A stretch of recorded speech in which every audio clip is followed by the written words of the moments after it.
Excuse me. Can I help you today? I'd like to buy a car. Hi, I'm Dr. Eugene Landy. Do you know who this man is? Brian Wilson of the Beach Boys. Ah.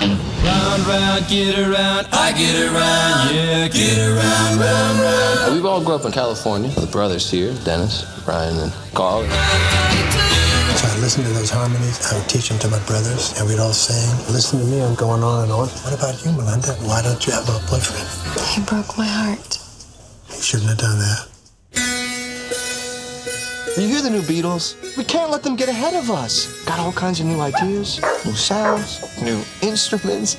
You think we could get a horse in here? I'm picking up good vibrations. We've played with everyone. Sinatra, Elvis. But you, you're blowing our minds. If you want to continue to see him, you should know Brian is a very, very sick man. Your voices. I didn't tell you because I didn't want to scare you away. The talking in your head, that's part of the song? Jesus Christ. Part of the music. You are not hungry. You think you're hungry. Stop! Brian, time for your pills. Come on. I may not. I need you to report to me your thoughts, your feelings. His thoughts, his feelings. I'm giving you unprecedented access. He's my legal guardian. He's protecting me. No, he's over-medicating you. Can you swim? Brian will not be able to see you anymore. You can't do that, Gene. Yes, I can. I have to say to myself 5 times a day, I love you. Does it work? I don't know. Sometimes I wish I had somebody else to say it to. God only knows what I'd be without you. I do not want to be one more person who wants something from you. So I'm going to walk away. Why can't I be with her, Gene? For the same reason, man, that you cannot be with anybody. God only knows what I'd be with. I'm gonna beat this, and I'm gonna beat you! You need to get back to your life.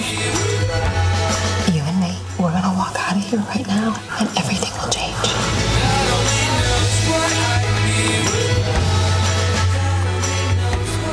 Ladies and gentlemen, John Cusack, director Bill Pohlad, and Brian Wilson. Hello.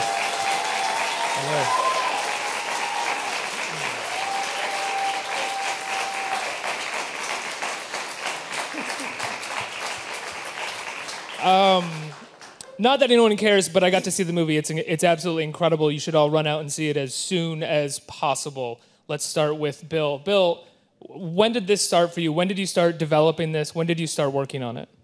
Well, actually, there was a script going around that they were trying to get made for a while called Heroes and Villains. And they brought it to River Road. John Wells' company brought it to River Road and me to see if we wanted to partner on it. And read it and had some thoughts on how it might change, but we ultimately kind of joined forces and started with a new idea about it, something more intimate and kind of a deeper portrait of Brian. So that's how it kind of started anyway. And now you've been producing for a while. You directed something in 1990, but this is really your first time getting back into the director's chair. What was it about this project that made you decide now was the time? Well, I've always been a big music fan, and the opportunity to obviously work with this man's life and try to explore it a little bit, as well as try to explore the making and the creative process of all that great music. It's hard to turn down. You know, it's a great carrot. So Brian, they come to you. They're going to be making this movie. What are your first thoughts? Did you have thoughts about what you wanted to see in the movie? What parts of your life? I was just concerned that it would be factual and not, fictional, but factual to the portrayal of me by John and Paul. Mm-hmm. John, you met with Brian, right, to sort of get some ideas as to how you would portray him? Yeah, well, the period of Beach Boys' career and Brian's life with that Paul Dano did was so well documented. It was like the Beatles. They were making albums 2 albums a year, and they were touring and doing all those things. And there's a period when he sort of removed himself from public life because of the reasons that the film talks about. And that was a more mysterious period, so there wasn't that much known about it. So I wanted to know from Brian, what was it like for you? What did it feel like? And what was your relationships like? And I was so happy to come to his house and meet him because I walked in and there were dogs running around, and there's kids, and his wife was in the kitchen, Melinda, and she was like, "Oh, Brian's upstairs. Just go on up." And I was like, "Wow, this doesn't sound like it was. This doesn't sound like it wasn't too intense. It seemed like a very happy home." So I really had to ask him questions about his past in that period where he wasn't in the public as much. Now, when it comes to the Beach Boys, especially when it comes to Brian and the art of Brian Wilson, I think a lot of people would use the words innocence, purity, especially when it comes to Pet Sounds and Smile. And I feel like you capture that a little bit in your performance. You capture some of those feelings about who Brian Wilson is. There's a certain amount of innocence to your performance. Was that something that you noticed in Brian? Was that something that you took from the music? Well, when you meet with Brian, you can see he's obviously a very sensitive guy and a very with a huge heart and a great genius as a creative person. And when you sit across from him in a room, he just sort of feels you out and he's listening to you. But he can also there's some antenna that he has where he's checking you out from his heart. And but that's all evident in the music as well. I mean, anything I wanted to know about Brian where I didn't want to ask him a question, I could always go back to his music, or I could ask his wife, Melinda, or the people around him. And anyone who can write God Only Knows in 45 minutes clearly has an antenna in tune with something that none of us really have. Brian, what was it like for you watching these scenes with Paul Dano in the recording studio, being creative, recreating Well, Pet it's so Sounds? factual that it scared me, I was very amazed by how factual and how closely they portrayed my personality and the way I produce records. And okay. Do you still produce records the way that you produced Pet Sounds? No, we use Pro Tools now. It's changed a little bit to Pro Tools and computers, and we take a little longer to record. You take longer. Good Vibrations itself, though, took a very long time to record, right? 6 weeks, yeah, 6 weeks. And we did it in 4 different recording studios. Finally wound up at RCA Victor.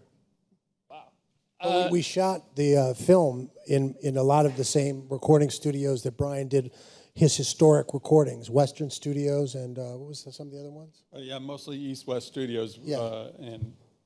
Yeah. So we were in these same rooms where Brian had done some of his greatest work. Were you there for any of that? You generally stayed away, because the film, we should say for those who don't know, it juxtaposes 2 periods of Brian's life. It's the days when he's recording Pet Sounds and just after that, and the days where he's sort of pulling himself away from a kind of sadistic psychotherapist that was his legal guardian throughout the 1980s, right? No, we Paul and I overlapped a bit, and then there are scenes where Brian Future, as we call him, went back into the studios because as he sort of came out of a darker period of his life through the love of his wife Melinda, he returned to music and making his music, and so the two halves of that person sort of unified a bit. So we were in the studios. Did you see the film as 2 love stories? You have Brian's love story with music, which seems to come from a kind of form of heartbreak. You even have, I think, the Beach Boy Mike Love saying even the happy songs are sad here. And then you have the actual love story of Melinda later on in his life. Yeah, that's a good way of putting it. Certainly the creative process, of investigating and exploring the way he put music together. It's certainly a love story, in itself. But I did like the idea that it was kind of that process and his, going through a bit of a tough period right after Pet Sounds, juxtaposed with the love story and his redemption, I guess, were the 2 strands that we were trying to intertwine. How did you feel about dropping little references throughout the film that I feel like big Beach Boys fans, or at least Beach Boys fans would really get? There's a moment in the pool where Brian says, we should make a kids show, I think, of the music, and then he says, a Honolulu. He sings the lyrics not from Heroes and Villains, but from one of the songs off of Smile. And that's clearly for a Beach Boys fan, because you're not playing the actual song there. Yeah, no, the goal here was certainly celebrating the man and his music was certainly a big goal of the film. But I think also celebrating the human being, who Brian is, what he's been through, and how he's dealt with those things was as much a goal in this film. And so, yes, I didn't want to make it strictly for Beach Boy fans, but we wanted to throw enough in there that would satisfy Beach Boy and Brian Wilson fans, but also be accessible to a wide audience, just to understand the human being, the human side of it. I was satisfied as a fan. Brian, you know, there's also the point that, you know, there's the myth about the Pet Sounds era, which is that you guys were competing with the Beatles, and there's a moment where Paul Dano, as you, says, we can't let them get ahead of us. Is that exaggerated at all? Were you that competitive? It was a little with the exaggerated. The Beatles are probably my favorite group, you know. And I heard Rubber Soul, and as soon as I heard it, I went to my piano and started writing Pet Sounds, you know, which inspired the Beatles to do Sgt. Pepper. And then didn't the Beatles hear some of Smile at some point? What? Didn't the Beatles hear Smile? Paul was there, right? Yeah, Paul McCartney was at one of the Smile sessions, you know. Absolutely. John, you were listening to, what were you listening to the entire time you were playing Brian? Well, everything, which took up most of the day and most of the night and shooting time, because his catalog of music is endless. But unbeknownst to me, because we wanted, Paul and I, Bill's intention was to have two different actors portray Brian in these different parts of his life and hopefully have their very own impressions and interpretations of Brian through his music, and hopefully those two voices would harmonize into one version of Brian.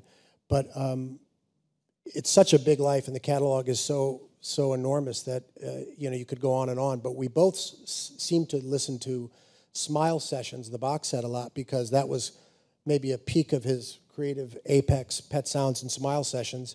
And then as he removed himself from public life for a while, and when he returned to it, he actually played that at the Royal Albert Hall, and there was Paul McCartney in the front row crying.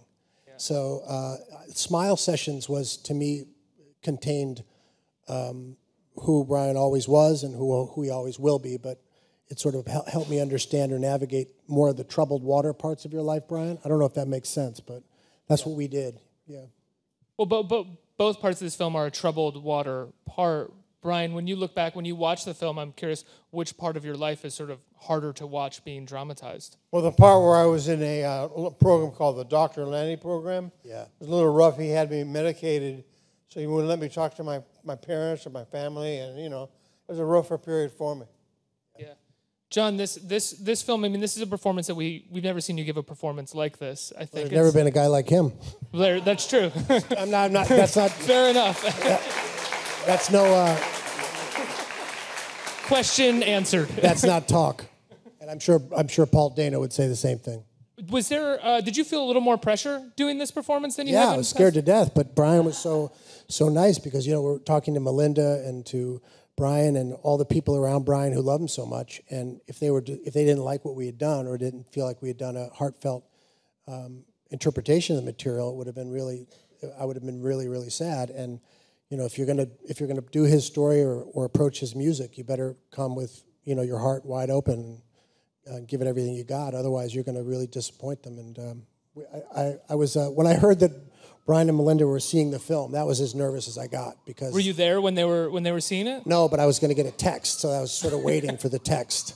It started an hour ago. We got 45 minutes left here. And then I found out Melinda said that they were very moved and liked it a lot. So, Bill, they were moved. They liked it a lot. I mean, from what I read right away, they liked it. If there had been problems that they had with it, would you have made changes? Would you have been open to that? Yeah, I mean, well, within a degree, we talked about this early on. Both Brian and Melinda were great partners in it. But we talked early on, when you're doing a movie about a real person, obviously, if they were making the movie, they would make it differently. Just like all of us, if we were trying to tell our own story, we tell it one way. And there has to be some objectivity there to be able to, you know, kind of see this vision through. I mean, again, I admit all the time that you can't do a film about anybody that's the definitive version. So we got to kind of bow ourselves down to the fact that this is just my version or our version of the story. It's not the definitive Brian Wilson thing.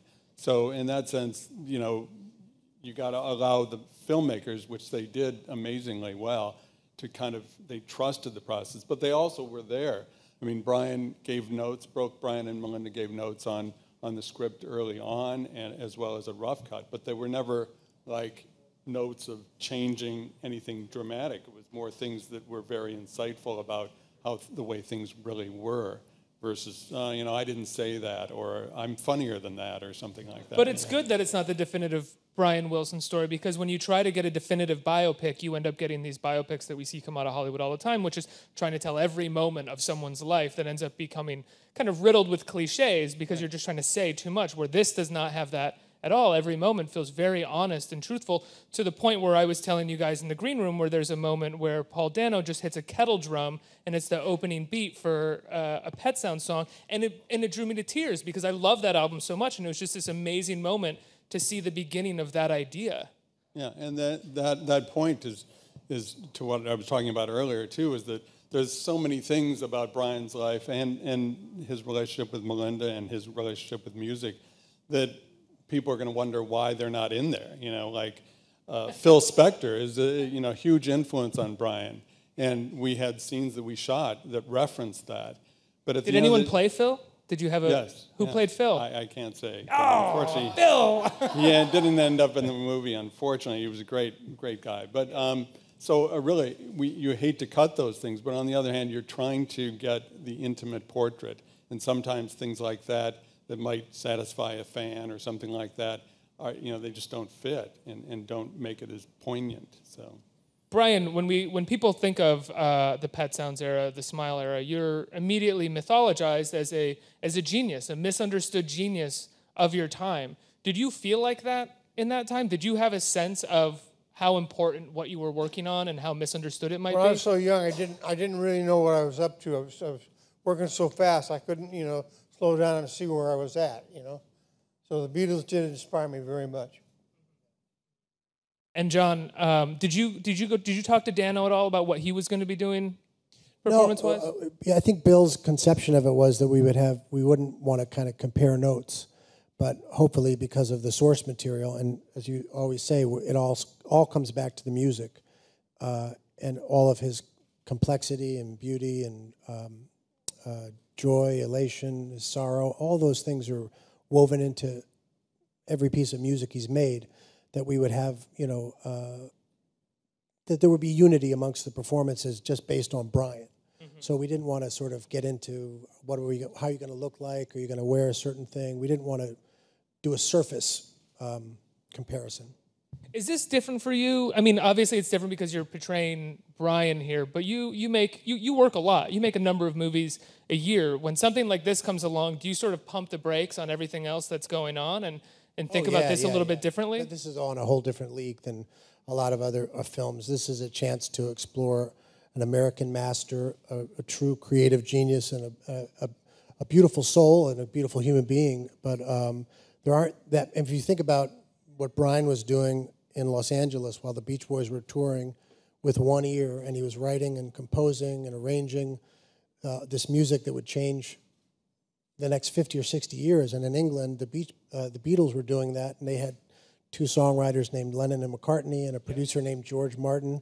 It's very hard to overestimate the impact he's had on the music and how many hearts that he's opened. So this is not just another job. Nobody was on this film thinking, oh God, I can't get another job, so maybe I'll do this. Everybody was here because they knew this was a real honor. And I mean, a lot of people say that all the time for films, but this one, it was actually really true. Well, you can tell it comes through in the material. It comes through on screen. It doesn't feel like I watched something that I didn't really enjoy, and now you guys are sitting up here and being like, oh, it's just great, just great. I know, everybody says that. Bill, talk to me about, again, the documenting that creative process of Pet Sounds. What was your intention going in there? You told me that you improvised a lot. You had 16mm cameras. You were truly trying to get the documentary feel. But what was the real intention? Because rarely do we see, even in movies about musicians, people really struggle through the creative process, really follow through with the creative process. It's usually a blip in the narrative. Well, again, I think Brian's life creatively and his growth, as it is emblematic in the Pet Sounds era and the Smile era, was just so much, you want it so much to make it right and to make it, not artificial, but somehow spontaneous and feel like you're actually there. I mean, I grew up, seeing those little behind-the-scenes documentaries like Sympathy for the Devil or Let It Be or things like that, where those rare times when you got to see behind the scenes, and I just wanted to try to recreate that. So we hired real musicians instead of actors. We didn't rehearse them. We just put them in period clothing, and we brought him into the studio. And then Paul Dano had been listening to the way Brian worked from outtakes in the Pet Sound sessions and other outtakes. Just so extraordinary. Yeah, to be able to hear how he interacted with the Wrecking Crew. And so Paul just came in and we started rolling and we shot it like a documentary. So they actually played that music through and Paul worked with them and they played it through again. It wasn't like, cut, let's do that over. It was like, just letting it happen. It was really just a magical moment to be able to do that in the studio, that this guy was actually doing it for the first time, really. Did it bring back a lot of memories, Brian? Very many memories, yes. Yeah. Do you feel like you might go back and try to sort of recreate Pet Sounds after watching that, try to record like that? I thought about that. I said, I think it would be a waste of time to try to exceed Pet Sounds, Go ahead, John.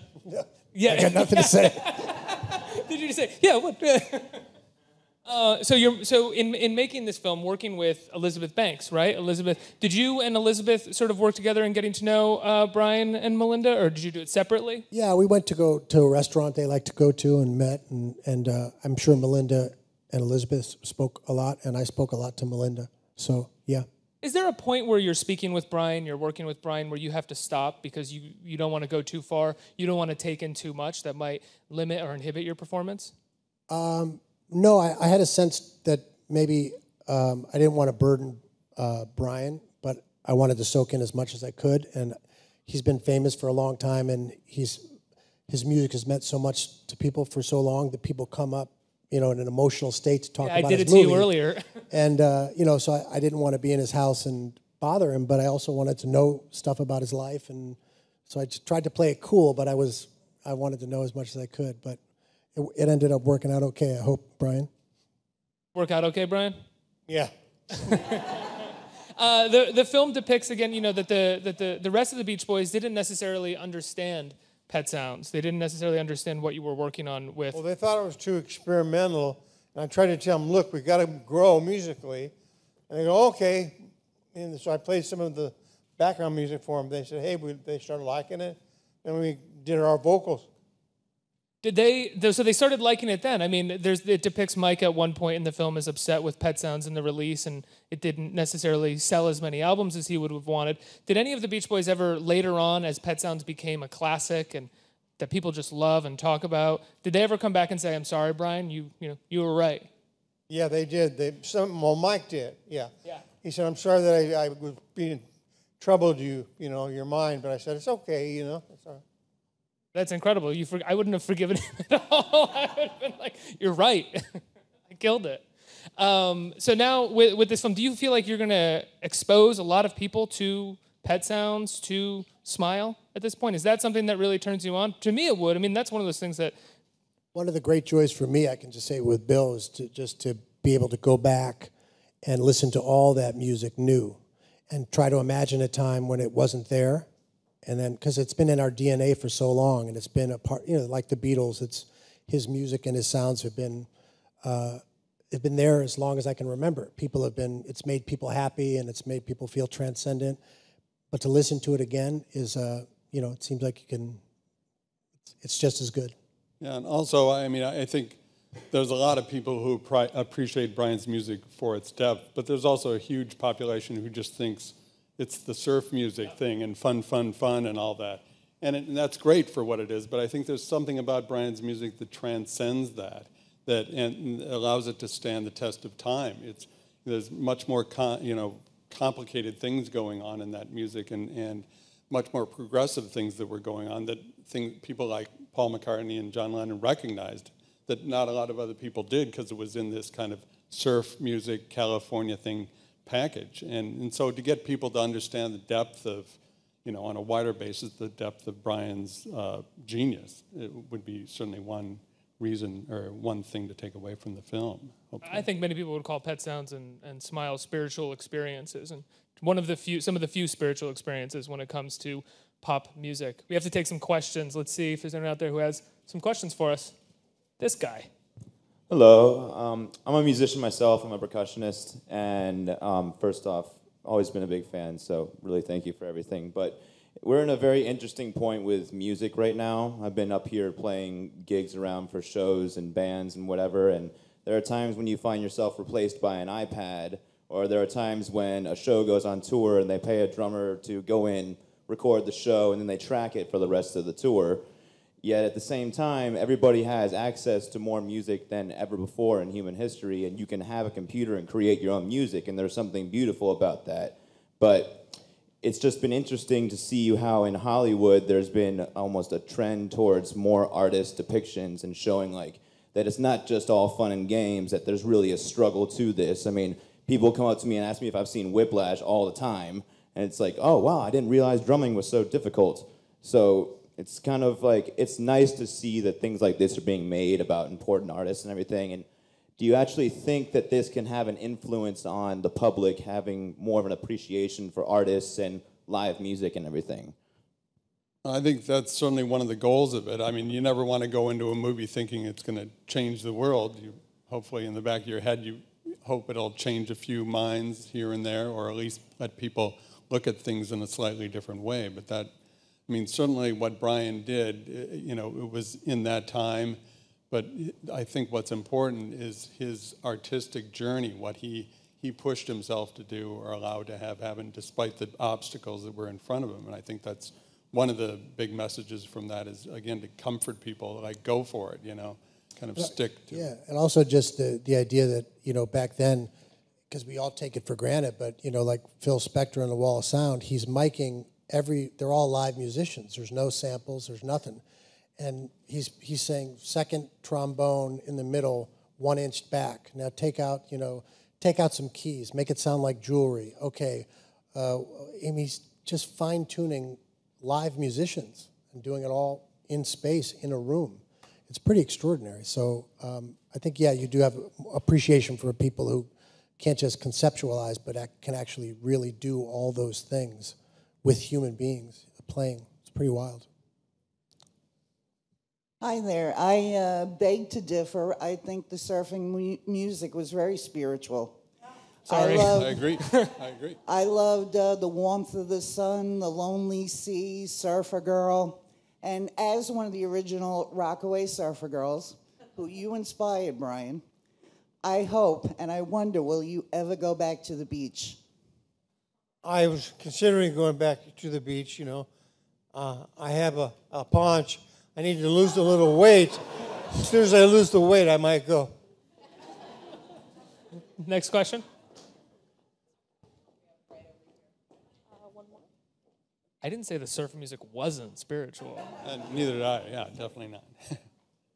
Hi. I'm just wondering, when you're dealing with an artist that you have so much respect for and you actually meet and grow to really like as a person, is it then difficult to make sure that you include their flaws, their vulnerabilities? Because I'm sure you didn't want to just make like a hagiography. You wanted to be, try to do something that you felt was honest.